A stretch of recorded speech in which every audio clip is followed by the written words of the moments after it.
Everybody, it is Tony George and Griffin Murphy from Doc Sports, the next installation of the Doc's Gridiron six-pack football show. We're going to give you 6 free plays, college and pro, 3 each, and we're coming off week 1 of the NFL, Griff. A few surprises in week 1 NFL. The free pick on the under on my part with your Chicago Bears. Offense looked a little shaky. Defense wins the game for them. Your thoughts before we get to the plays on your Chicago Bears opening week performance, where Tennessee grabbed defeat from the jaws of victory there at Soldier Field.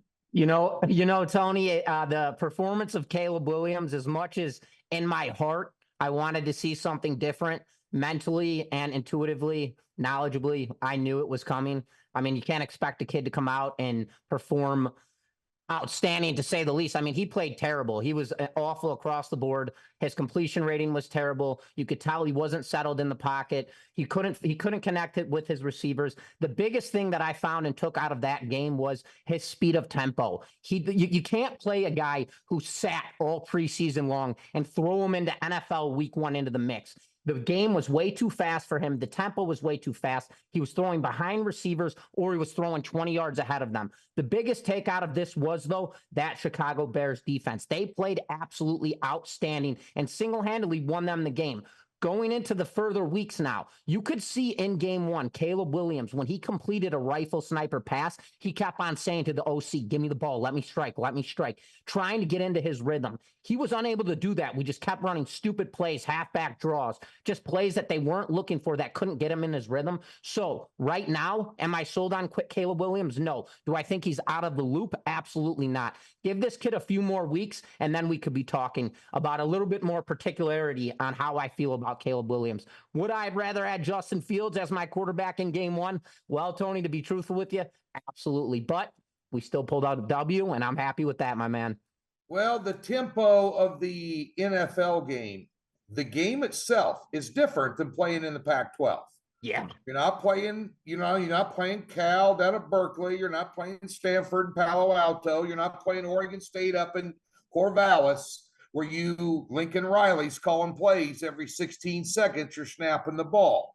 Right. So he's got to learn to find that rhythm in a slower paced, more of a clock management style of offensive scheme that they want to run there in Chicago. And you saw those growing pains that I talked about on the show last week.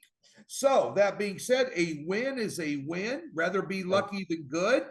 And we talked about, of course, I did, about Levis. He's just not a great quarterback, man. You saw that on display in Tennessee's defense that we talked about. Pretty good, as well as we alluded to last week. But we're going to switch gears, and we're going to talk about some college football this week. Be sure and find Griff and I and 10 other great handicappers over at DocSports.com. You'll see the free $60 link right here on the video, and we'll park $60 in a new account. Streams free, hassle free, comes with a profit guarantee. You want free stuff? We got free stuff at DocSports.com and some of the best free content out there. So go over to the website and check out all the videos, all the free pick write-ups, all the gambling strategies, all the survivor pool advice. I should have read some of the survivor pool advice last week, because I took the Cincinnati Bengals in week 1. I told you on the show that if Zach Taylor was to lose that game, they would fire him week 1. They didn't fire him. And now he takes his band of merry men to my beloved Kansas City Chiefs, a game that I will be at this weekend. So we're going to talk about that in a little bit, but let's get to college football. Let's get to some SEC action.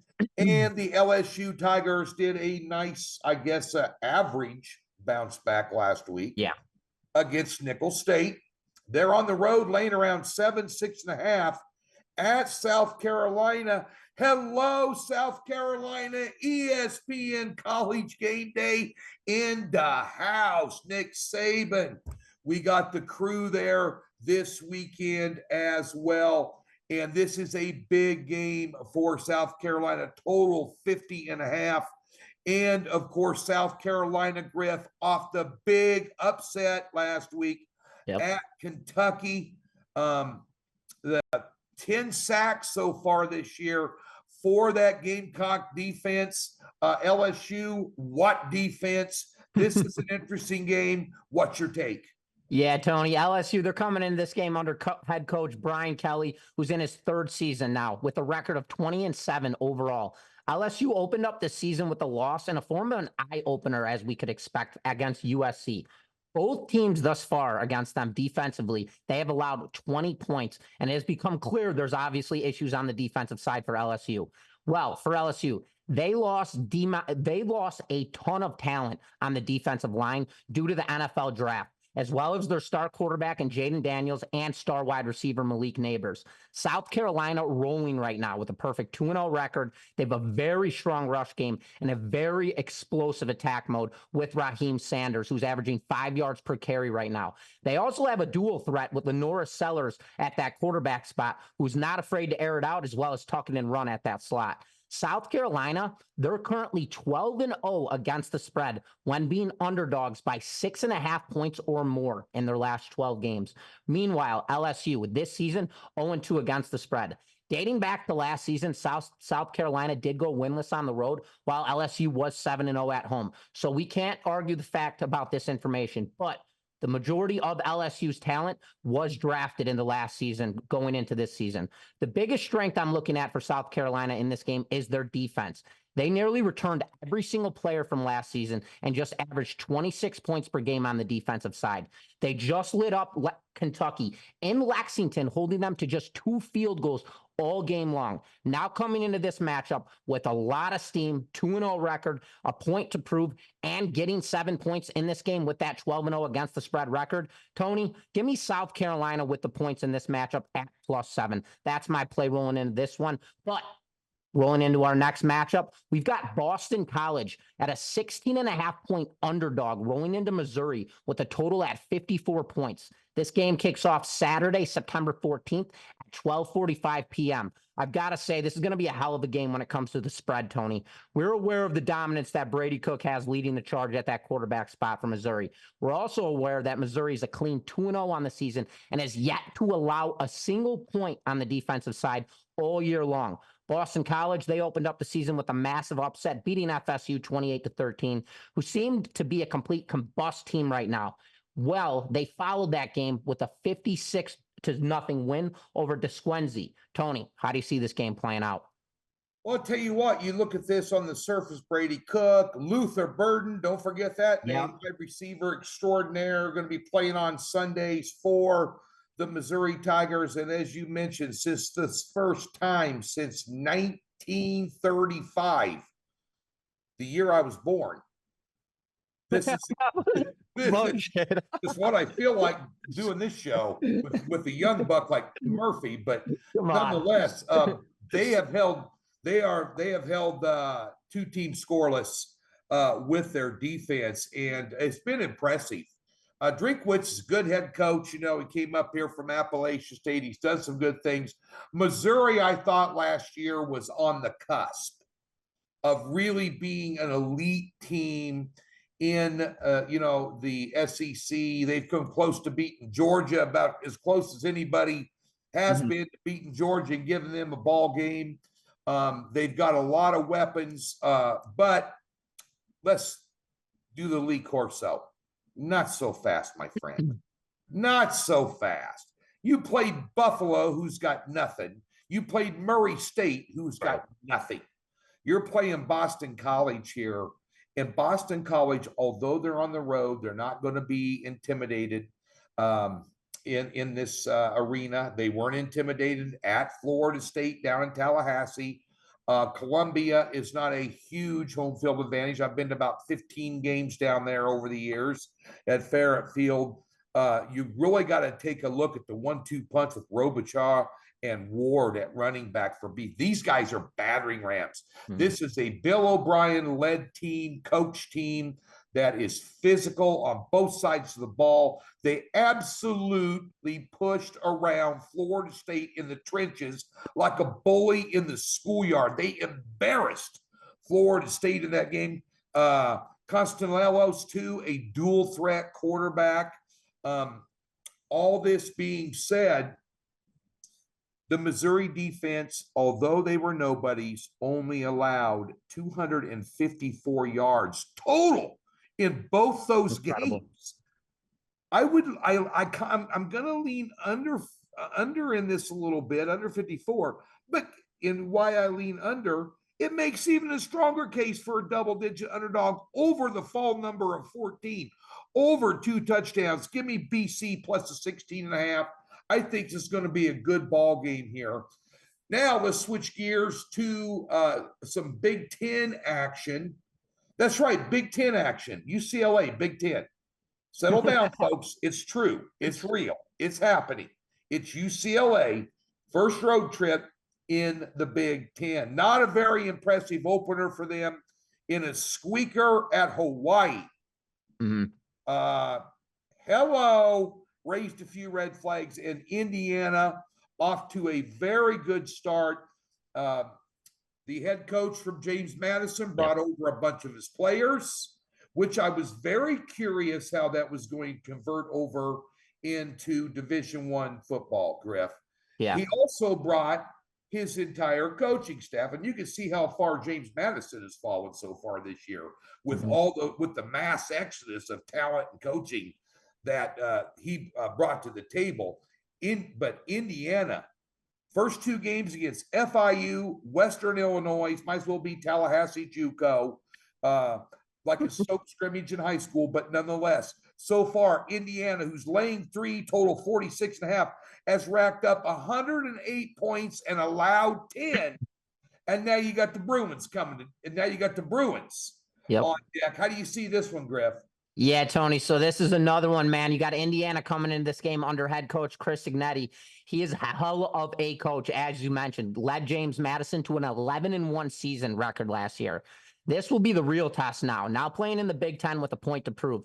Curtis Roku is leading the charge over Brendan Sorsby now and has been nothing short of lights out this season. Roku came from Ohio, where he was named MAC 2022 Offensive Player of the Year. He has a phenomenal arm, but he's extremely swifty as well in the pocket. Chris Signetti is a former quarterback, and his main focus trait is developing quarterbacks. Now, with a record of 13-1 in his last 14 games, I think he's solidified himself here as a lead head coach and put himself in a true test in this upcoming matchup on Saturday. One thing I'm heavily leaning in UCL's favor is the travel. Indiana has to fly from the Midwest, Indiana, all the way to Pasadena, California for this contest. Here's the thing. UCLA has had a dominant defense last season, but there's a massive issue.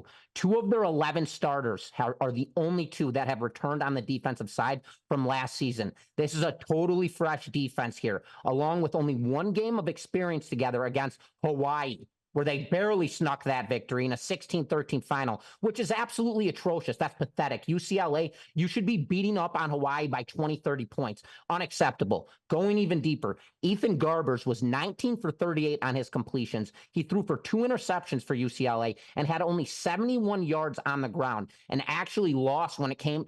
UCLA actually lost to Hawaii when it came to possession of the football. So UCLA, in my eyes, has not put together their chemistry by no means yet. They played 1 game all season, while Indiana has their entire club ready to go here. You've got a new head coach, you've got a new quarterback, and a team who's allowed 10 points all season long.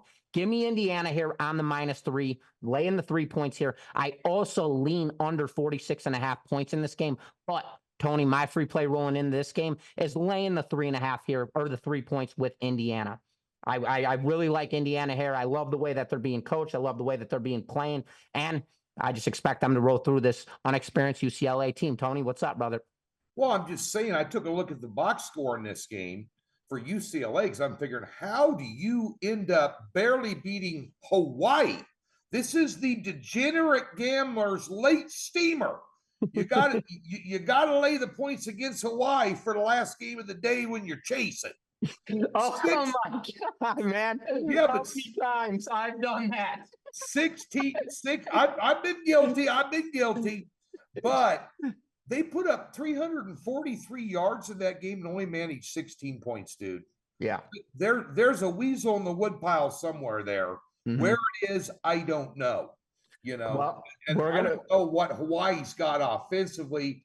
They usually put up more than 13 at home, Yeah. the years with kind of that pistol offense they ran and all the crazy June Jones kind of, they just kept carrying on from coach to coach to coach. But that's one thing that did raise my eyebrows that UCLA, I didn't break down the film. I didn't really look deep into the drives, but apparently they had some red zone problems. The only thing that I can really say and to back up UCLA's performance in that matchup is there's something about Hawaii. Whenever you play in Hawaii, you're kind of going off the grid. You're almost going into another country to play a game. It's very weird. And there seems to be subtitle. There's situations where teams go in there and they actually do play worse than expected. That does happen from time to time. And with that being the season opener, that would be the only thing that I would back UCLA up in that matchup. But Tony, let's shift gears now into NFL Week 2. We've got Seattle heading into New England as 3-point favorites with a total sitting at 39 points. This game kicks off Sunday at 1 p.m. Eastern at Gillette Stadium. Well, Tony, I don't think anybody expected New England to open up the season beating up the Bengals 16-10 final. Absolutely brutal. The eye opener for me was the run game. Stevenson, he had 25 carries for 120 yards and a touchdown. And then you had Jacoby Brissett. He didn't look bad whatsoever leading at the helm, but I must state right now, we have seen Brissett in action. This is a backup quarterback. He will win you ball games, but has a tendency to have off games. Seattle by no means overpowered Denver in their most recent matchup. They allowed 100 yards on the ground, and they only got to Bo Nix twice when it came to the rush attack. So, Tony, how do you see a game like this playing out with a complete flip on both sides of the spectrum? Ugly. Ugly. It's going to be an ugly game. It's going to be ugly. Seattle had an easy task. Just kind of like Caleb Williams as a rookie, Bo Nix as a rookie, both looked very good in the preseason at running the offenses. Those were against second and third string players, many of whom are not on an NFL roster now. Yeah. Well, now we got to see a real defense last week up in Seattle. And granted, Seattle, strange things happen in Seattle. That's especially when Russell Wilson was in town and Wagner and, Pete Carroll. And That's a whole new regime up there in Seattle here. Geno Smith did not look all that sharp, but I'll tell you two players that looked sharp for their respective teams last week. Kenneth Walker III, the running back for Seattle. He is Marshawn Lynch reincarnated, ran all over Denver, make him look like a redheaded stepchild. And as you mentioned, Stevenson, all over the place for the Patriots. The Cincinnati Bengals couldn't stop him. They couldn't stop Grandma at Costco in the shopping cart, let alone him. And then you take a look at the yardage given up on the ground by Seattle. That's going to be a little troublesome going on the road and laying 3. You're going to see run the ball, clock-eating offenses. There's a reason this dropped from 40 to 39 and now to 38. Give me the under. Thunder down under in this one. Give me the under 38. I agree. In the Patriots and the Seahawks game. If this ends up being a track meet and a 38-31 ball game, I'll have to drop down my pants and show it to the entire universe, especially after that teaser call on the Bengals last week. I'll get to that in a minute. I'm going to vent. But last week, speaking of Bengals, hey, Cleveland, how's that Baker Mayfield doing, trading him away, huh? How's that working out for you?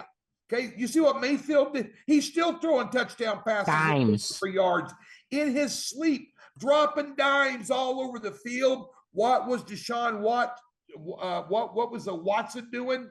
He was taking a dump on the 50-yard line on national television, getting punked by an overrated Dallas Cowboys. When you make the Dallas Cowboys look like a world beater, you got issues, Griff. Yeah. And here they are now on the road at Jacksonville. Now, those of you that paid attention to the Gridiron six-pack last week, we talked about the Miami-Jacksonville game. Mm-hmm. And Griff told you about working that number down to 2.5. You know, you can buy those numbers down. Fall number 3, it landed on 3. Now, one thing I noticed about that game, because I had a 6-unit play on Jacksonville, and I bought the half hook down personally for my bet in Vegas here. But so I ended up pushing. Miami was not ready to play that football game, and Peterson outcoached him badly. And you found out with Jacksonville, if you're a Jacksonville fan, what happens with 2 ill-timed turnovers, including a fumble on the 1-yard line running into the end zone to the other team, which was the key point in the game, because Miami was not ready to play a football game. They did not play well defensively. They did not play well offensively. Tyreek Hill was on the ground getting handcuffed before the game. I mean, they had all kinds of things going on there. And now Jacksonville, though, bottom line is they're 0-1. Cleveland's 0-1. Now, Cleveland's defense, for the ass kicking they took at home against the Cowboys, they only gave up around 245 yards in that game. You know, despite the final score, Watson just could hit a bull in the ass, a handful of rocks, you know, and threw for 169 yards and 2 picks. Bottom line is Jacksonville now a home fade, -3 total, 41.5. No Baker Mayfield. Watson in his second start. How do you see it, Griff? Yeah, Tony, you know, I just based on what you just said right now, I think we're on the same page here. And obviously, just so everybody knows, me and Tony don't know who each other have for these shows. We don't obviously talk about our picks prior to, we roll right into it. And I have to say, well, what we saw out of both of these two teams in week 1 was the unexpected across both sides. The Browns, they were absolutely brutal and a complete letdown in my eyes. In Jacksonville, they came out way better than I expected them, especially on the defensive side of the ball. Yeah. 3 free agents for Jacksonville got the start in the secondary, and they managed to play extremely competitive football against perhaps one of the most elusive and fastest offenses in football. Trevor Lawrence, he looked solid in the pocket. Travis Etienne, he looked very good at that tailback slot for this Jags offense. And their offensive line played very good and held their own all game long. Deshaun Watson, as you just ripped him apart, I'm going to do it too. He looked like a complete fool on national television. After getting that massive deal, he comes out and goes 25 for 45 for 170 yards and 2 picks. I am by no means, and I mean no means, putting any faith into Watson or this Cleveland Browns team now that we know that this guy, he's the unexpected right now. We don't know if he's going to come out ready to play, so it's too much of a liability aspect in my eyes. I am looking for a pivot here, and until that pivot comes, granted, give me the Browns 2 more wins, and then I could start taking them on a side. I'm not going to be touching any sides with the Cleveland Browns right now. This, to me, looks like it's going to be an extremely low-scoring game. Jacksonville is the better team in my eyes. They're more consistent. They have more weapons, and they have a much more reliable quarterback. We just saw what Watson did at that quarterback spot, and we know that the Browns, they do have a very strong defense despite the ass kicking that they just took in their most recent matchup. So, going at this game, I am taking the under 41.5 points here in this one, Tony. I just don't think this is going to be a high-scoring game. If anyone is to put up points, I do think it will be the Jaguars, so that would be the side I would lean. I just can't rely right now on this Cleveland Browns team. I just don't see the offense relying on Jerome Ford to carry this team like he did all season last year. Tony, what's going on your thoughts? Well, I just was going to say, Jacksonville, last week, just looking at this game for what it is, it looks easy to take Jacksonville. Don't fall into that trap. Mm-hmm. If anything, I'd tease Cleveland up to +9. They couldn't play any worse. And Jacksonville last week, they outplayed Miami for the vast majority of that game. But one thing too, that a couple of things that glare on me: 9 penalties last week for 103 yards and 2 brutal turnovers is what cost him that game. And on the other side of the coin, I think Cleveland will clean up what plagued them last year. Last year, they were holding people to like 11 or 12 points at home and giving up almost 30 on the road. Yep. And that really hurt them. I think they're going to shore that up defensively. That kind of was hidden a little bit in that Cowboys win. of holding that Cowboys team, especially giving them the ball as many times as they did on turnovers. Right. Still holding them under 250 yards of offense is pretty impressive. I'm going to agree with you on that under a little bit here. Okay. And I do want to say I completely agree, Tony, as far as that defensive standpoint. As many points as this team did give up, Cleveland, they still, for some reason, I watched the whole game, and for some reason, they still did look like they were containing on the defensive side. They just never had the ball because every time they had the ball, they turned it over. But anyways, you guys got the pick. Under 41.5 points in that game is my pick. And last but not least, ladies and gentlemen, you already know where we're rolling with it. Tony tease him, baby. Tony dimes. So shoot him, baby. Tony tease him.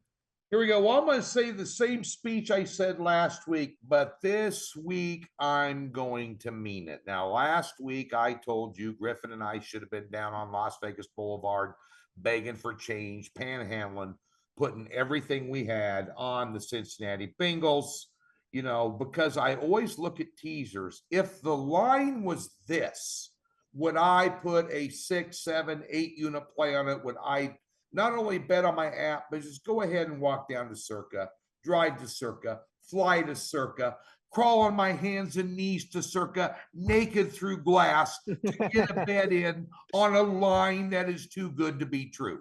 Kansas City at a pick 'em to -0.5 point. First of all, Kansas City hates Cincinnati. Kansas City vowed never to lose to them again in Kansas City after the AFC Championship game where they blew a huge lead and let Joe Burrow beat them and go to the Super Bowl while we sat home with our thumb up our butt. Well, we still carry a grudge. Cincinnati is still hogtied with the T. Higgins thing, Jamar Chase. Yep. Not at full speed. And boy, I don't know about you, Griff, but when I watched some of that New England game, did they miss Joe Mixon? When they did not have Joe Mixon to run the football and catch the ball out of the backfield as Joe Burrow's pacifier, they looked like they were lost on offense. Burrow looked rusty. And by the way, Joe Mixon was lighting it up with the Texans last week, looking like Emmitt Smith back in the day. So guess what? I'm getting all choked up. I'm going to tease. If Kansas City was -0.5 in this game, we would crawl through glass, butt naked down to Circa to get all our money pulled in. I think Kansas City beats them by 10 points. I really do. I'll tease KC down. Square, call me square. Go ahead and call me square. Kansas City is one of the top 2 or 3 teams in the NFL, and Cincinnati does not have their act together. Tell me if I'm wrong, Griff. Tony, I'm not going to tell you you're wrong. We saw what was displayed, and you nailed it on the head. Did they Mixon? By all means. Burrow does look rusty. Burrow's been hurt continuously. I mean, it's kind of been the same shenanigans with this this Cincinnati team over and over again, year in, year out. I right now am just not, everybody is so big. And then on top of that, Jamar Chase gets offered that massive contract, again, declines. There's too much cluster going on right now with them right now. And I'm just not completely sold on them right now yet, Tony. I need another pivot out of them, just like I need out of the Cleveland Browns. I need to see Deshaun Watson light it up because we know his capabilities, and we need to see Joe Burrow lighting it up because we know his capabilities. Until then, I'm not on with either of these two teams when it comes to taking sides, Tony. The biggest thing we found out about Kansas City was the political strife between Brittany Mahomes and Taylor Swift is now over. Yep. One leans one way politically, the other one leans the other way politically. And yet, during their downtime, both Travis and Patrick jumped on Taylor Swift's Falcon 600 jet, leaving a carbon footprint all the way to New York City to go to the U.S. Open and be seen in public. Yes, Kansas City has had added time to rest, relax, and now prepare for a team that they hate, and they will be ready to play this weekend at Arrowhead. I will be there. Griff, I will send you a picture. I plan on hitting the clubs with Taylor after the game, So, my wife's going to be out here in Vegas, and I'm going to go back home for the game. So, when the cat's away, the mice will play. So, nonetheless, looking forward to that one in Arrowhead. Now, New Orleans versus Dallas. Griff, we had a couple of people. I remember one in general, and you weren't around for this conversation at Circa during that media frenzy that was going on there, but I talked to a lot of sharp guys, and there were a lot of guys telling me that Carolina was going to be a little bit of a surprise this year. They were wrong. Bryce Young, have you played organized football? Have you taken what? I cannot articulate how bad when you make Derek Carr look like Grandma Joe Montana, Patrick Mahomes, Dan Marino, John Elway, all rolled up into one, you suck. Agreed. So, that being said, one thing that they did, they ran the ball for 180 yards last week, the Saints did. Mm-hmm. Now, the Cowboys, for all the scoreboarding, all the national hype for that game, mainly because Tom Brady was announcing, which was average at best. Griff, if Tom Brady's making $360 million on a 10-year contract, you and I are in the wrong line of work. We could have a Falcon 600 jet just like Taylor Swift with our broadcasting savvy and media skills. We could call the game as good as Brady, if not better. But that being said, I was not all that impressed with Dallas. They're going to play a better quarterback this week. Mm-hmm. They're going to play a team that has more offensive options. Yeah. Kamara is still a friggin' rock star stud. They got studs at wide receiver.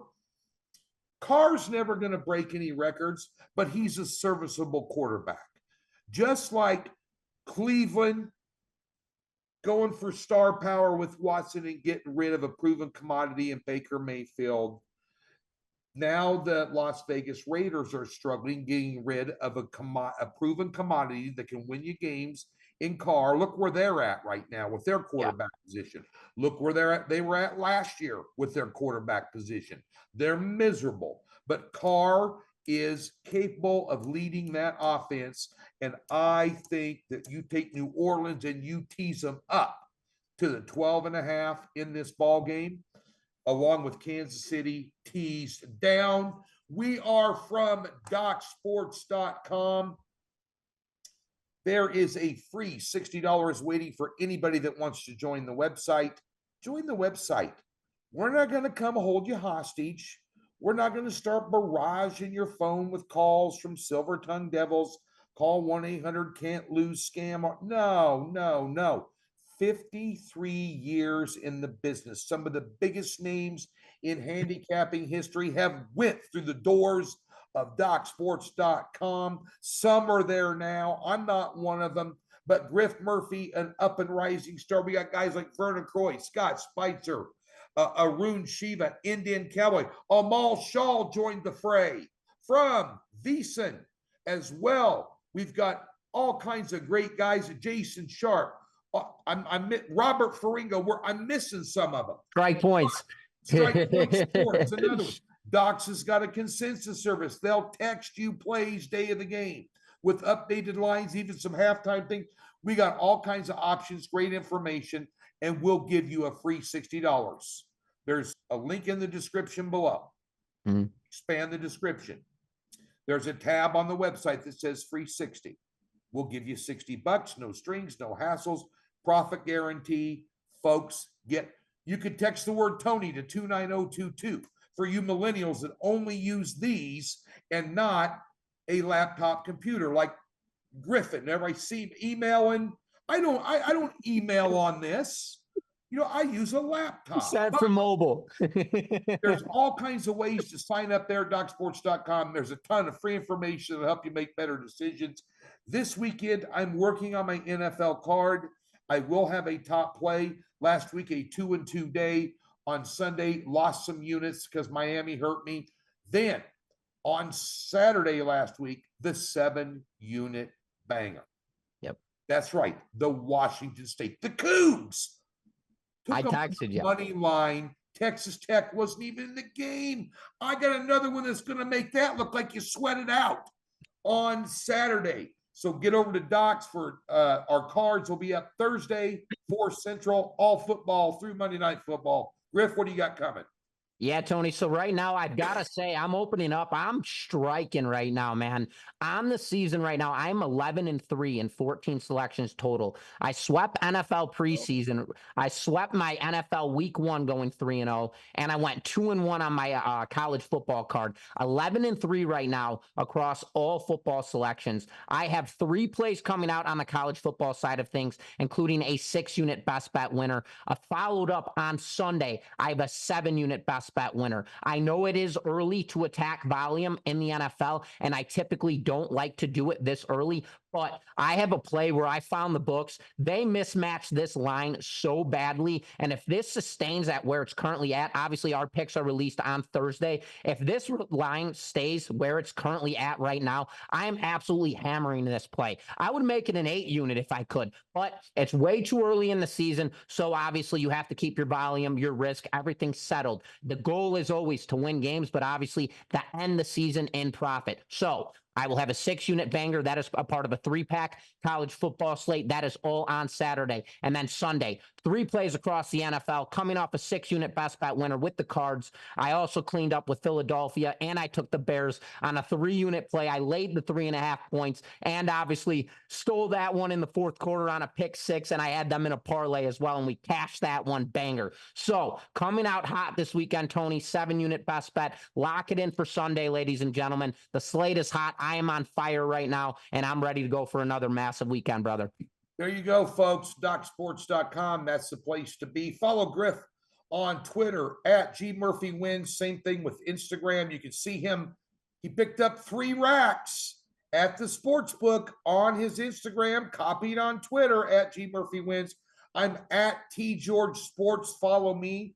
I'll be giving out halftime, second half lines this weekend. That's right. Don't sleep on them. The ones that I'm betting, you can get because I'll share them with you on Twitter. Go follow me. And for those of you old timers, you guys like me, little gray around the edges there, you know, getting a little crusty. You all have Facebook if you don't like Twitter and Instagram. Go over and type in Tony George Sports on Facebook. I got a group page over there. I'll share the videos there, some other things for you as well. And don't forget, we got a lot of good guys over at Docs. Come visit us this weekend. Best of luck. We'll be back at you next Thursday with another edition of Docs Gridiron 6-pack. Let's get them banked this weekend, guys.